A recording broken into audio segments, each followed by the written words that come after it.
played at high volume, preferably in a residential area.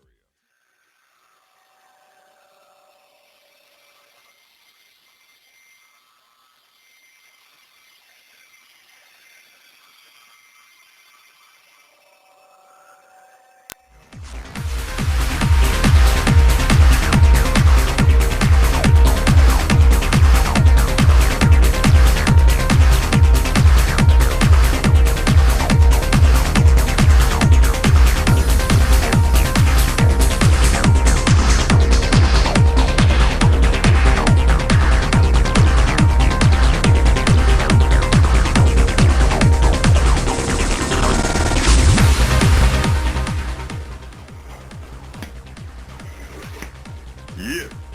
Boom today, all you sports fans out there in the Tubosphere, to you, the individual part of this collectoma. Welcome to the OMSR Gen 5.0. Brief but very concise host, Will the Alternative ESPN Sports. Doing the intro show thingy-lingy-majing. Some snapshots of brief example of some of the stuff coming up on this particular episode. Put together a bunch of stuff from spring football reviews. Could not get to them all, but I focused on Big Ten and Ohio State, Michigan, all that. I always tell who's kind of into the president or not. Check that one out when it comes up. Dudes in the background. What the heck's going on here with the MSU suddenly tour de force up in Michigan? A little bit of Notre Dame action going on there, old school style, back in the day when the Big Ten was the Big Ten, not the B1G, B14, what are we supposed to call it now? Did you hear about this? Good old fraternity pranks. Yeah, wholesome fraternity pranks back in the day. Peyton, oh no, they didn't have action on the statue there. Alright, got Dwayne Darn That's Ultimate Sportsman, the OMSR mascots. And a few of the Pi Kappa Alpha styled OMSR house cheerleader leaders, calling them. Not some house sweetheart. But you know, my focus has been on college sports from the word go. And with all the bad press coming out, rightfully so, bad juju, and during the past couple of news cycles, I sort of scaled it back a little bit. But for our part, True Pike, UU, University of Utah, and all those fraternities. All the fraternities there on site, for that matter. Nothing bad going down. No. You must conduct yourself with class and dignity at all times. I always remind my subs and repeat viewers. Yeah, thought I'd bring in a little bit of Baltimore going on there. Some good stuff. Beautiful Baltimore. Yeah.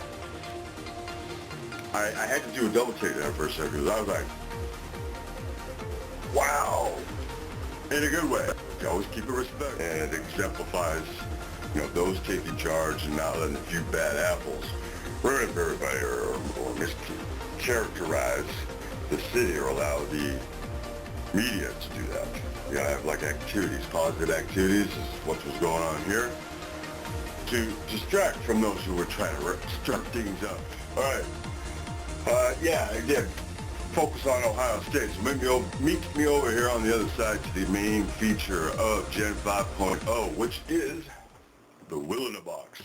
Down here in the corner, chime in a little bit, give you part of the highlights, the bulk of which come after.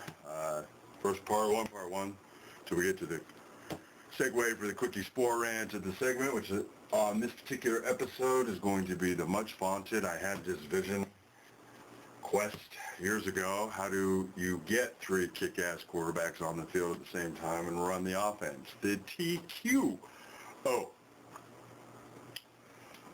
With regard to Ohio State, because they all got it going on, they've all stayed put, it would be the most indefensible offense ever with a guy who already unveiled that kind of a similar scheme that yours truly is alma.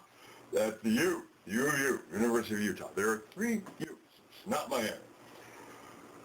Yeah, I just got that going on in the background. It's just a little reminder to all of us. Don't make such umbrella statements when the situation is still fluid. Officers think they get away with anything, but also scared to death in some cases. Right. There's all these factors. You already put them guilty. And the reality is, the cops are in there with a terrible job. Their job is to go in there in their cars and stop people from breaking the law. That's the only job they got. And that's not going to create a lot of happiness when the only way you make a living is breaking the law. Yeah, Chris. And that's the horror of it. Yeah, that is the horror of it. And as we talk, I'm getting tears in my eyes because I am from Baltimore, very much from Baltimore. Grew up in the city, born in the city, and I still live outside of the city. And it's painful. Did you live in West Baltimore, in the really tough neighborhood? I lived at one point in northeast Baltimore and northwest Baltimore. I did, and I live outside. We live in the suburbs now, but there, Baltimore City. How'd you get out? How did I get out? We just worked. And that's the interesting thing, and you hit on something. You try to work as hard as you can to stay away from what is anticipated or expected for you as a black person in this country, unfortunately. And it's hard work that gets you out of that. But I'm going to tell you this. I go into that community. My hairdresser is just blocks from Penn and North. I mean, you know, when I was a kid, there was a nightclub that we used to frequent on that street called Odell's. The school headquarters for Baltimore City is on North Avenue, just blocks down the street. And you also have this wonderful community called Bolton Hill, a rich enclave of brownstones just blocks from Penn and North. And then you also have... Is that African-American neighborhood? No, it's not. No, it's not. But... It was gentrified. No, it's not. No, it's not. But there is regentrification in Baltimore, particularly when it comes to the harbor area. Yeah. When Governor William Donald Schaefer was mayor, he bought those houses for $1 around the harbor when it was Rashfield, nothing but dirt, and built up the beautiful harbor and built up these magnificent $1 million homes. And the black people who were living in those dilapidated houses that he turned into beautiful homes, could not come back, could not afford it. So there is a problem within the black community in Baltimore, particularly that area. They don't have arts in the schools. They don't have physical education. Many of the children are overweight. Then you see a lot of people that have nothing to do. They're on the corner. And I did talk to some people today on that corner on Penn and North, and I asked them about the report. They're waiting for the report. And there's a level of expectation that's not going to be met. People are going to be very upset. I think you've got a real problem with this simple fact. Don't promise something you're not going to deliver, and don't let it simmer out there. It's brewing. Governor, thoughts quickly. I think it's really, I look back at the 60s, there's some things here that we have some hope for. It's nice to see some white people in the street protesting this. They never would have seen that during the riots in '68. This is not as violent as it was in the 60s, but I think April has hit it right on the head. This is not just about Freddie Gray at this point. This is about economics. Activities. We're all just people. We celebrate ethnic differences in a good way. You don't use it to make distinctions on, well, he's kind of jerky, but he's after all Persian. No, until we can move past all of that, these things may continue. All right, so I just want to thank you, Howard Dean, for bailing me out. He's great. He would have made it as president, especially after that meltdown he had in New Hampshire, but he's very, like, in his Vermont kind of way. All right, let's get the clips going here from... Again, I'm not sure how we're supposed to refer to this. The Big Ten, the B1G is their iconography. Still call it Big 14, bringing in Rutgers and Maryland. That makes no sense whatsoever. This conference realignment nonsense that happened, it was all predicated on the BCS. And now we're stuck with this kind of a mess still. I'm still annoyed about it. I've been ranting on that when I get a chance these last 3 years. I'll be quiet. Forthcoming a little bit later on in this Spring Blitz. We'll talk to Brian Bennett, Big Ten reporter, coming up in a few moments. And we'll look at some of the top linebackers for next week's NFL draft coming out of school. But we focus on the Big Ten Conference today, at least for a short time, and some of the top storylines. Ohio State coming off a national title. The Buckeyes were supposed to be the defending champs next season, Ludes. Yeah, they're ahead of schedule. I think Urban Meyer would even tell you that, having seen them this spring up close and personal. Not a lot of production yet out of the quarterbacks because those guys are still injured except for Cardell Jones. The school up north has a new head coach. Jim Harbaugh comes back home to Michigan. Made news this week about his draft academy discussion with That's going to be interesting to see develop. He's already stirring things up. That's coming up on part 3 from spring football. Missed the bowl game for just the third time since 1975. A couple of other new head coaches. Found a loophole already. Mike Riley comes from And he kicked off the ball yet one game. Riley's friend, Paul Chryst, goes from Pittsburgh to Wisconsin after Mike Anderson left Wisconsin to take the Oregon State job. That is called the circle of coaching life. Some of you may be wondering, why would he do that? He came from Utah State to Wisconsin, and you're going back to Oregon State. It's kind of out of down low. Alabama, remember Wisconsin? He was at Utah State a long time. Beautiful scenography there, just like the U. Great mountains, signature peak mountains. I like here in SoCal, a little blasé. I mean, the best looking mountain is Mount Baldy. Oh, yeah, the Rockies and all. But to go from that to flat, I'm assuming Madison being by the lake and whatnot. In Oregon State being in the Corvallis Valley around mountains. Brian, let's start with Ohio State. I think We maybe all that has know something about to the do with it. three-man quarterback race. He Where does the race stand definitely now didn't heading into the necessarily fall? better his position. I mean, he just didn't like the Yeah, it's flatness really of hyperbole to that. say this might be the most watched Because I know actually, battle in college football history. I'm still talking about Gary Anderson. Jones has a leg up right now. Like, shut up, Will. We're trying to hear what's going on here. This spring, able to go through full drills. JT Barrett, a little bit more than the coaches thought he might be able to do coming back from that broken ankle at the end of last year. And he'll start ramping things up even more this summer. And then Braxton Miller's still kind of a wild card here. Still hasn't fully recovered from his shoulder injury, but should start throwing in another month or two. And though there's some rumors of him transferring possibly even to Alabama, Ohio State people still believe that he'll be there with them when the season starts. So I think it's still going to be a three-man race. It's going to heat up again in fall camp, and Urban Meyer's going to have a very difficult decision on his hands. Three-man race there in Columbus. Jim Harbaugh is the man at Michigan. How would you assess how Jim Harbaugh has handled his first 4 months on the job, Brian? Yeah, well, the one thing Jim Harbaugh has done is he has single-handedly made Michigan relevant and kind of cool again after what was a really disastrous final season under Brady Hoke. We didn't get a whole lot of news about the actual team this spring in Ann Arbor, but Harbaugh was seemingly in the headlines every single day for something he either said or did off the field. Linebacker Joe Bolden said last week that Harbaugh's presence brought Hollywood to Michigan, at least to the outside world.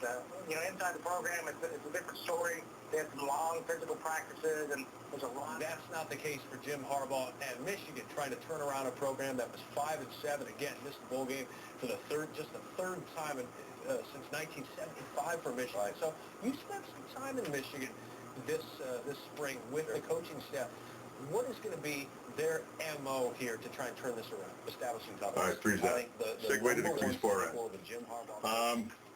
Yeah, you've got three quarterbacks like that. Forget about competition. We have a little animation that comes up here in a sec. The TQO. It's like the main thing to review. There's always going to be one of the QBs. I'm talking all three of them. I thought to myself years ago, and I came up with this scheme. It's like a reverse within a reverse within a reverse. Trojan horse of a kind of a virus. There's always motion at play, but there's never misdirection, because the misdirection is constantly part of the equation. Doesn't have to be designed that way. It's just sort of inherent to the flow. It's indefensible. March right down the field every time. Well, maybe not. I'm not going to be so bold as to say, I who have never coached but did play a little bit. All right, so as promised, got some overhead shots. It's 3 plays the way I see it. Basically come out of the same formation, with slight variations on tight end and flanker position. You could always substitute one of the QBs for the second coming of Maurice Claret, but as I envision it, the second tight end makes use of historically one of Ohio State's strengths. Search the 3 overhead shots, and we're going to go through a click by click at key moments, breaks it down slowly, and then the whole thing. All right, since it gets a 3-4 defense, 4-3, and roll it. Try to simulate some defensive motion realistically. The scale may be a scotch off. The speed's pretty much spot on. So you got 2 options on either side of the field pretty much all the time.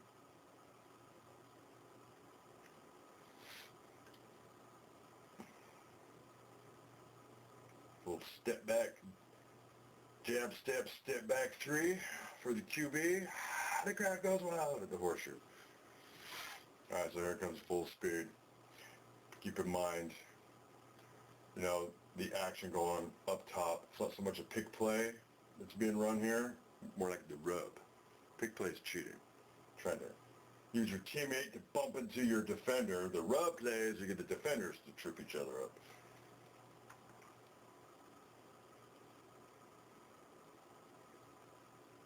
You get the idea there. I wouldn't necessarily be that close to the end. This is my first one. I got a little better at this particular application. Never used this before. First time. All right, second play. You got the 3-4 defense. You got your outside linebackers, kind of typical spot. Match it up with the wingbacks. two flankers down at the bottom. Think about this, it's like, even when I was trying to figure out realistic motion, simulator-wise, the safeties, it's like, where do I go? There's no one, it's no direct correlation. It gets tricky on the defensive side. Now this is a devastating formation right here, this range of motion. Check it out. Because I envision at least 10 to 12 different plays coming out of this formation. Out of the pistol, got your under center, pistol, and traditional shotgun. This is designed to sneak the quarterback out in case bottom option there was not available. Linebacker takes a bad angle. He's keeping his eye on his assignment. There's no cornerback over there. Multiple options for Cardell there. But any one of the three can make that throw. And if that's not available, you just whip, follow the lead blocker. That being the QB. But it's going to put pressure on the defense. You can't be as rough because you got three QBs running around on defense. You can't play rough defense typically. All right, now here's the alternate formation with the tight end substituting for one of the wingbacks. I like this play too. Now check out the wide splits on the tackles, running pass routes in a way not ever done before.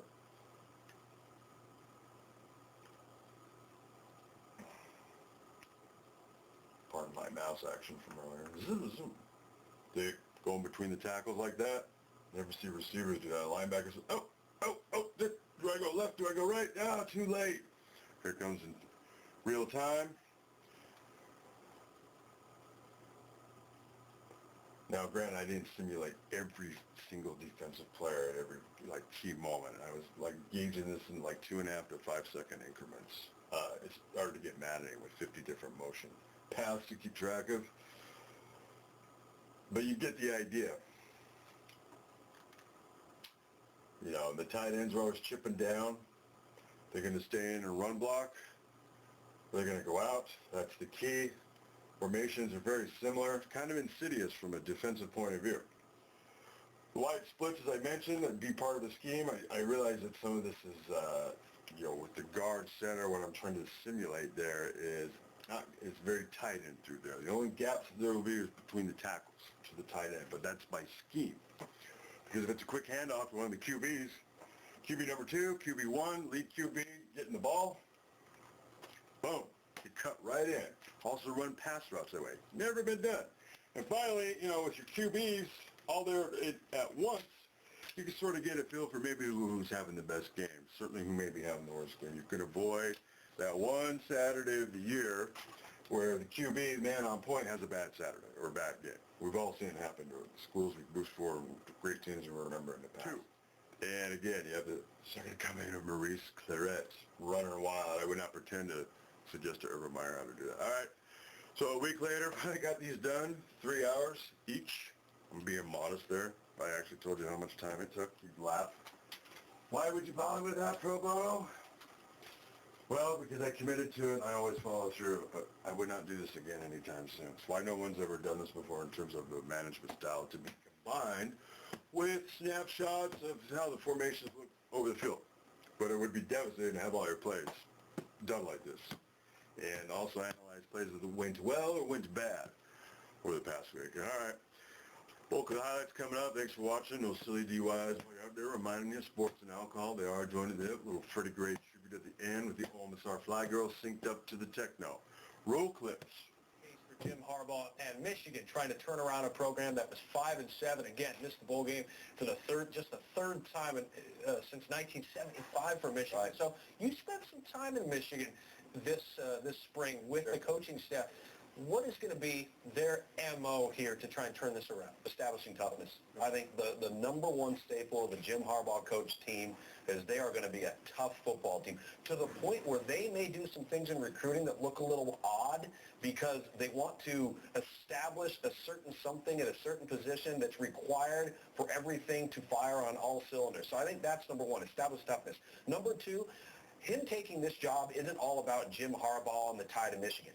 It's about Michigan now also providing the resources for Jim Harbaugh and his staff behind the scenes in player personnel, in recruiting, in football operations, whether it's budget, whether it's resources, whether it's staffing and manpower, so that they can have the opportunity to make that next step and compete with the Joneses both within their conference and out of the conference. So a lot of what's going on now is dealing with attrition. You're always going to have that. You're going to have to remove some guys from the roster. You're going to have guys not buying in. They move on. And then sticking to your guns and building the program based on how you know. No matter what program you're at, you need a good, solid quarterback in order to win at the highest level. Is there a quarterback of the future either on campus now or will be in August? I don't think so. I don't think there is yet. Seeing them in the spring, I think it's something they're concerned about. I think they're going to be better around who the quarterback's going to be, but I would argue that Alex Malzone, the true freshman, might have as good a shot to play as anybody on the roster, including Shane Morris here, who you see, as well as Wilton Spate, who's another quarterback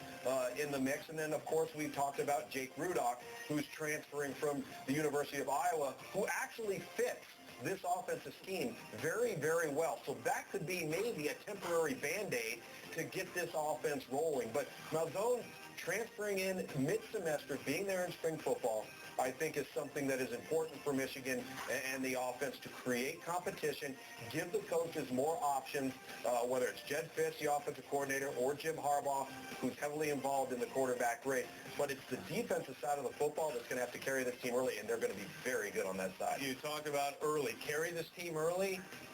Or the whole season. Well, look at this schedule. That is a tough opener. That's not Ohio State's schedule. Right? Yeah, can we switch? You're thinking if you're Michigan. Right, so if you're Urban Meyer, you know how you've seen each quarterback in this quarterback race perform in a game.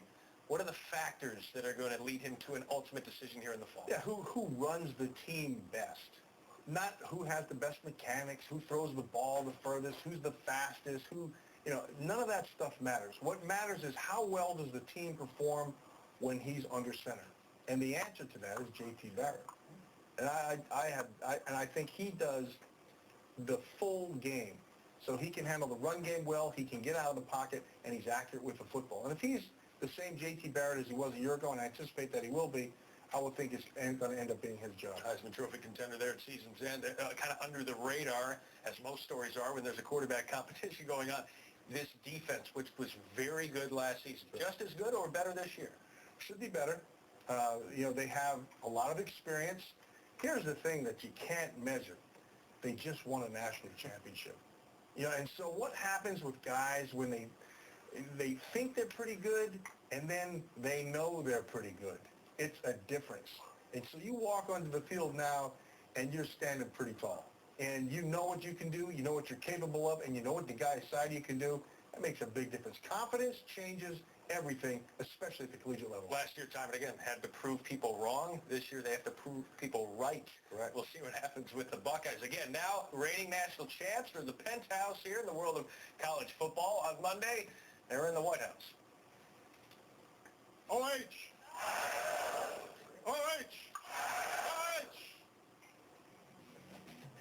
President Obama honoring the team for its national championship on Monday. This was Urban Meyer's third trip to the White House as a reigning national champ. Obama well-versed in the quarterback injuries and the Buckeye vernacular. At one point last year, the Buckeyes were ranked as low as 23rd in the nation, but they kept on battling back with the help of not one, not two, but three quarterbacks.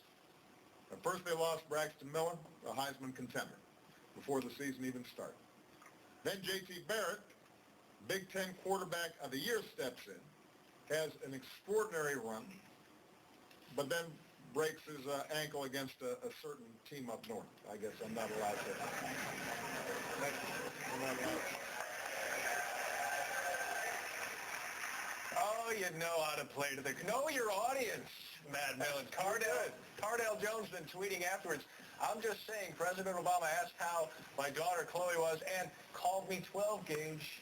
No big deal. No big deal. Yeah. President OC. Yeah. It goes from third string to President Obama.